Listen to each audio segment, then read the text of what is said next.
Hello.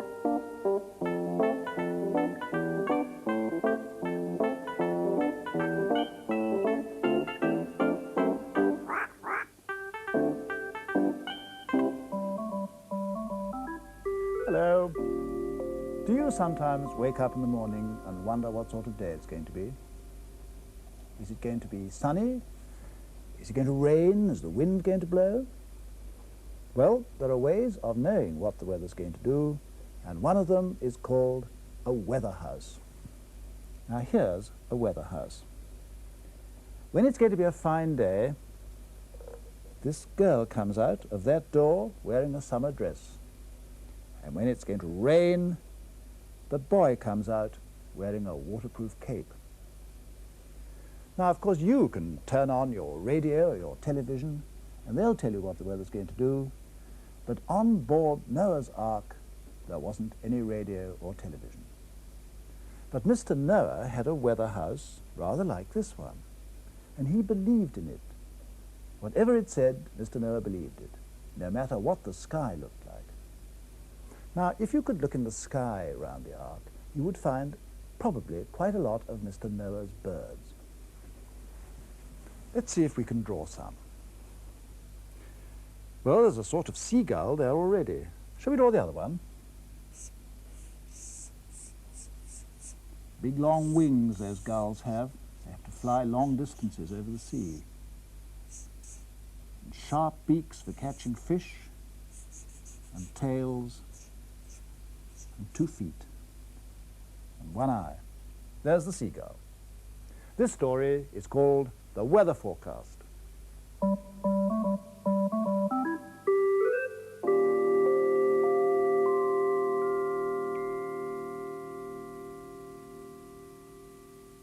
One day, Mr. Noah called all the Ark family into his room. "Just look at the weather house," he cried. "The fine weather man is further out than ever before. It's going to be a really beautiful day today." So everybody gathered round to see. They all knew about the weather house. When it was going to rain, a lady with an umbrella came out of one of the doors. And when it was going to be fine, a smiling, fine weather man came out of the other. There he was. Anyone could see that today it was going to be fine. "In that case," said Mrs. Noah, "I shall do the washing. It will be a good drying day."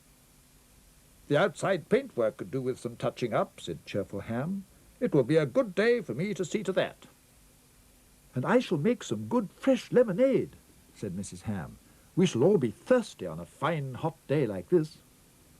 Even gloomy Mr. and Mrs. Shem looked quite cheerful. "I'll scrub the deck, and you polish the brasswork," said Shem to his wife.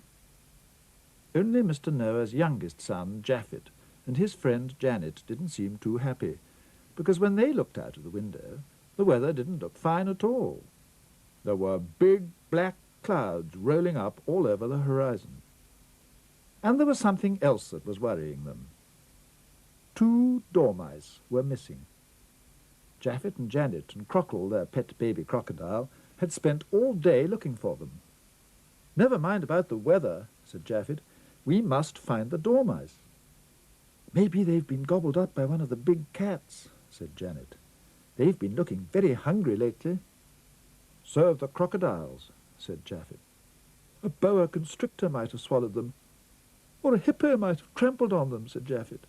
"How awful!" cried Janet. "We'll have to tell Mr. Noah." But Mr. Noah was far more interested in the weather than in any missing dormice. "Can't you see I'm busy?" he said. "I tell you what, take the animals you suspect out on deck and ask them about the dormice. The fresh air will be good for them anyway."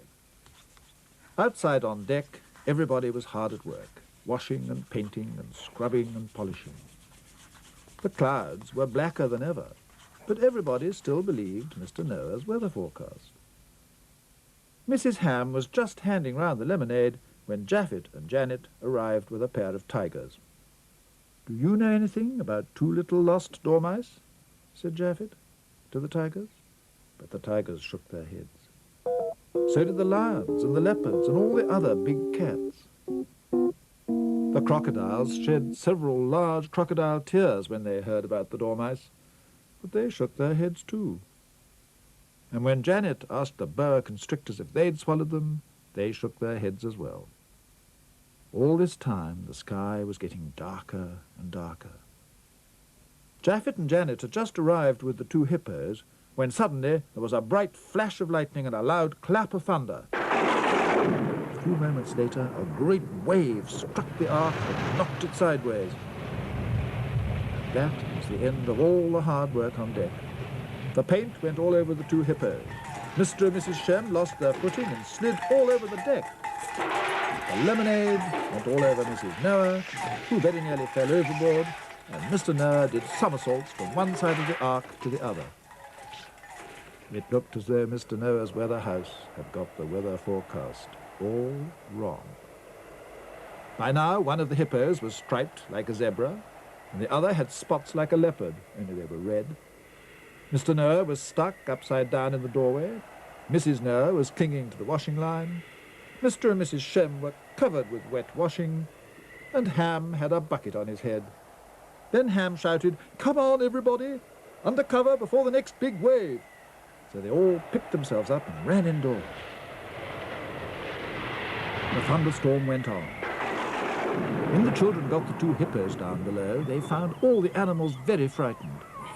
The bigger they were, the more they were alarmed by the flashes and the crashes of the storm. The children had quite a job calming the lions down. The rhinos hid their heads in the straw and pretended they weren't there at all, and the elephants kept their trunks crossed and hoped for the best. Then the huge waves struck again. Higher and higher they came, and as the ship was tossed this way and that, only the seabirds from the Ark seemed safe and happy. Inside, the animals started to slide up and down in a great howling, roaring, squealing heap. The heavy elephants hung on with their trunks so as to stop squashing the others, and the rhinos and the hippos managed to wedge themselves at either end so as to make themselves into enormous cushions. Even so, it was very dangerous for the smaller animals with so many huge bodies flying to and fro. For an hour or more, this terrible storm raged.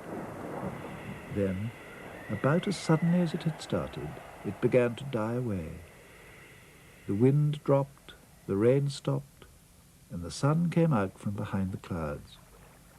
The water became calmer and calmer, and quite soon the Ark was on an even keel again. Everybody began to feel better and went back to work. There was so much for Japhet and Janet to do that they even forgot about the two dormice who were still missing.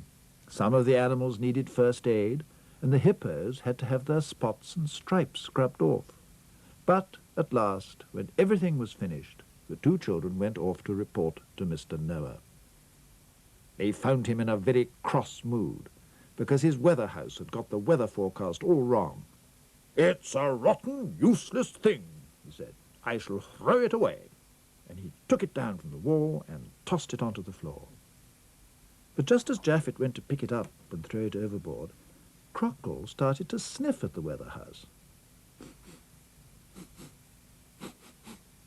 He sniffed and sniffed and sniffed so hard that the children bent down to have a really good look.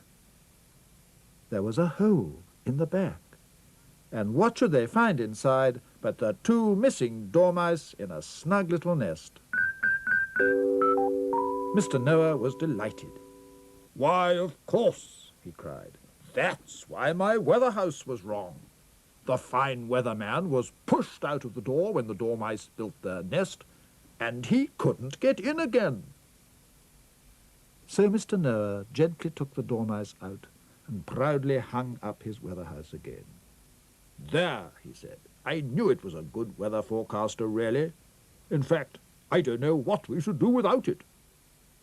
"All I know," said Japhet, "is that if it hadn't been for Crockle sniffing, we'd have thrown both the weather house and, far worse, the two dormice overboard. I don't know what we'd do without him."